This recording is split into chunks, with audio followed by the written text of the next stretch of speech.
দুর্নীতি নিয়ে মুখ্যমন্ত্রী শুভেন্দু অধিকারী কড়া বার্তা দেবার পরেই আমরা দেখতে পাচ্ছি বিভিন্ন জায়গায় প্রশাসনের তরফে তৎপরতা চোখে পড়ছে।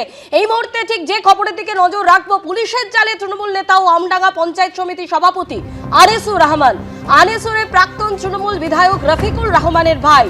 2024-এ খুরিগাছিতে বোমাবাজির ঘটনায় অভিযুক্ত হিসাবে নাম ছিল আনিসুরের।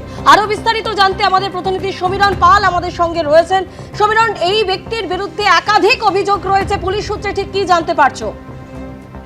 দেখো, পুলিশ সূত্রে এটা জানা যাচ্ছে যে জন্নানীতে তার বিরুদ্ধে একাধিক অভিযোগ রয়েছে। ভোট পরবর্তী হিংসা থেকে শুরু করে এলাকায় সন্ত্রাসের পরিবেশ কায়েম করা এবং আমডাঙ্গার প্রাক্তন তৃণমূল বিধায়ক রফিকুর রহমানের ভাই এবং আমডাঙ্গা তৃণমূল পরিচালিত পঞ্চায়েত সমিতির সভাপতি আনিসুর রহমান।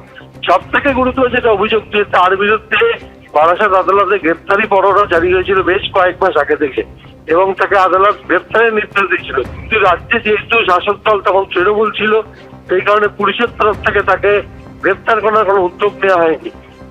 পুলিশের খাতায় ফেরার এই আনিসুর রহমান তাকে দেখা গেছে বিভিন্ন সমাবেশে, এমনকি পঞ্চায়েত সমিতি পরিচালনা করতেও।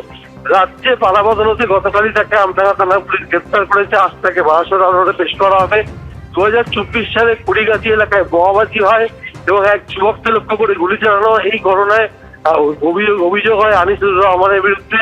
পরবর্তীকালে চার্জশিটেও তার নাম ছিল। ঘটনায় বাকিরা গ্রেপ্তার হলেও আনিসুর রহমান গ্রেপ্তার হয়নি, কিন্তু পালাবদলতে তাকে গ্রেপ্তার করা হয়েছে। আজ তাকে বারাসাত আদালতে পেশ করা হবে। ধন্যবাদ সমীরণ।